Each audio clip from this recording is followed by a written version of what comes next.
Perkembangan sosial.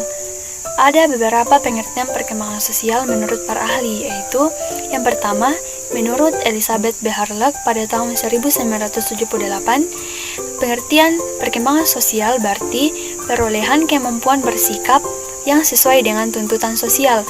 Sebagai contoh, kemampuan bersikap atau tata cara berperilaku dalam interaksi dengan masyarakat yang ada di sekitar.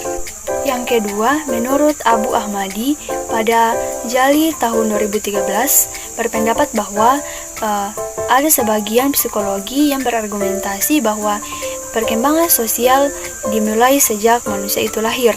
Sebagai contoh, anak yang menangis pada saat dilahirkan dan anak yang tersenyum pada saat disapa. Hal ini membuktikan bahwa adanya interaksi antara anak dengan lingkungannya.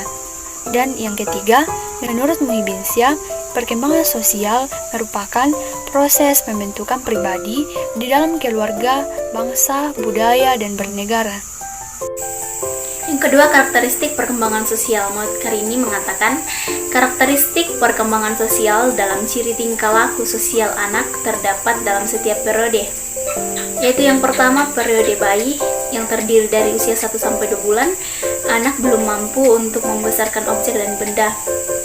Yang kedua, usia 3-4 bulan, mata sudah kuat melihat orang atau objek, tersenyum dengan bayi lainnya.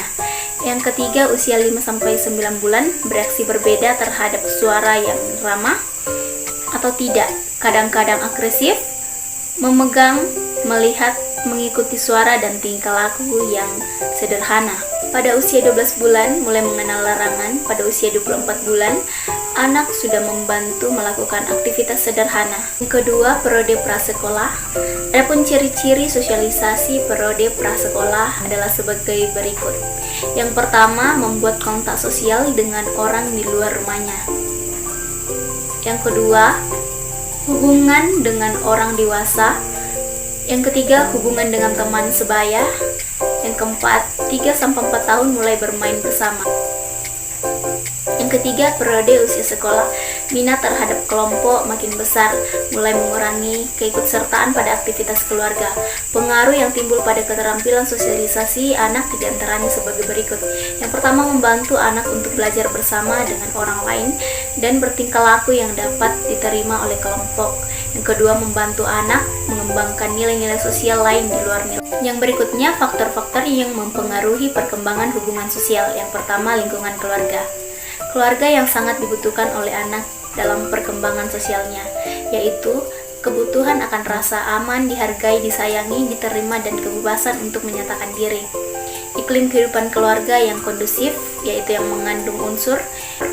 Yang pertama, karakteristik khas internal keluarga yang berbeda dari keluarga lainnya. Yang kedua, karakteristik khas itu dapat mempengaruhi karakteristik individu dalam keluarga itu termasuk remajanya. Yang ketiga, unsur kepemimpinan dan keteladanan kepala keluarga, sikap dan harapan individu dalam keluarga tersebut. Yang kedua, di lingkungan sekolah. Di sekolah merupakan perluasan lingkungan sosialnya dalam proses sosialisasinya dan merupakan sekaligus faktor lingkungan yang baru yang sangat menantang atau bahkan mencemaskan dirinya.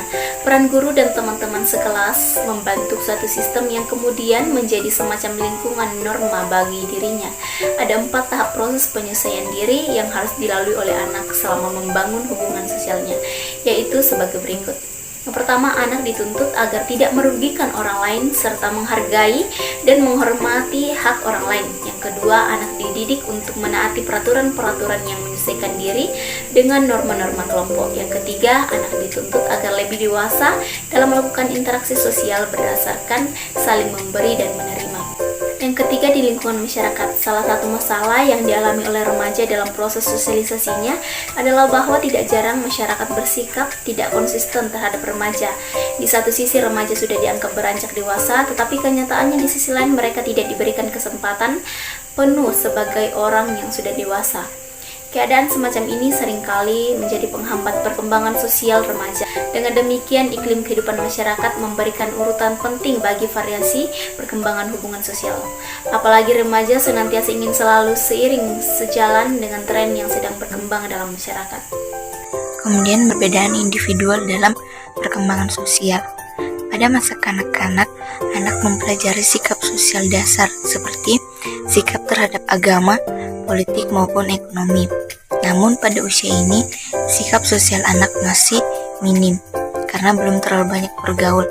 Tapi ketika anak tersebut sudah memasuki usia 13 tahun, maka sikapnya akan terasa lengkap karena sudah banyak bergaul, entah itu dengan guru, teman, maupun orang dewasa dalam masyarakatnya.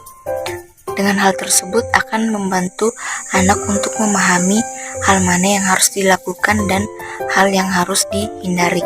Kemudian perkembangan sosial dan implikasinya bagi pendidikan. Saat anak-anak dilahirkan, mereka belum mengetahui bagaimana caranya menyesuaikan diri dengan orang lain. Oleh karena itu, anak harus belajar bagaimana cara untuk menyesuaikan diri dengan orang lain. Nah, berkat perkembangan sosial ini, anak bisa mempelajari bagaimana caranya menyesuaikan diri dengan orang lain, entah itu dengan teman sebaya maupun dalam masyarakat. Nah, perkembangan sosial lihat dari beberapa tanda. Yang pertama, itu anak masih merasa dekat dengan orang tua. Kemudian yang kedua, bersikap hormat dan segan terhadap guru. Kemudian yang ketiga, bisa menyesuaikan diri dengan teman sebaya. Dan yang keempat, yaitu bisa berdiri sendiri. Jika keempat sikap ini ada pada seorang anak, berarti anak tersebut telah mengalami perkembangan sosial. Tapi jika belum, berarti anak tersebut belum mengalami perkembangan sosial. Nah, dari tanda-tanda tersebut ada implikasinya bagi pembelajaran, di mana guru harus mempunyai sikap yang pertama sebagai transformator. Transformator ini atau penerjemah, di mana guru harus memberikan contoh yang baik kepada peserta didiknya dalam berinteraksi dengan mereka, seperti bertutur kata yang baik dan bersikap yang baik. Kemudian yang kedua yaitu transmitter atau penerus ilmu pengetahuan bagi peserta didiknya. Kemudian yang ketiga yaitu organistor. Di sini pendidik harus menciptakan kondisi pendidikan yang kondusif. Nah, kondisi pendidikan yang kondusif ini di mana siswa bisa belajar dengan aman dan nyaman. Kemudian menurut Hargosif ada beberapa implikasi dari tugas-tugas perkembangan sosial anak usia SD bagi pendidikan. Yang pertama, perlu adanya keterampilan fisik yang diperlukan siswa untuk permainan sehari-hari seperti berjalan, melompat, dan berlari. Kemudian yang kedua, membangun keutuhan sikap terhadap diri sendiri sebagai organisme yang sedang berkembang. Kemudian yang ketiga, belajar bergaul dan bekerja dengan kelompok sebayanya. Kemudian yang keempat yaitu mempelajari sikap sosial sebagai pria dan wanita. Kemudian yang kelima, belajar mengembangkan kemampuan dasar membaca, menulis, dan menghitung. Kemudian yang keenam yaitu mencapai kemandirian pribadi. Nah, itulah pemaparan dari kelompok kami. Kiranya apa yang kami sampaikan bisa menambah wawasan dan pengetahuan kita semua.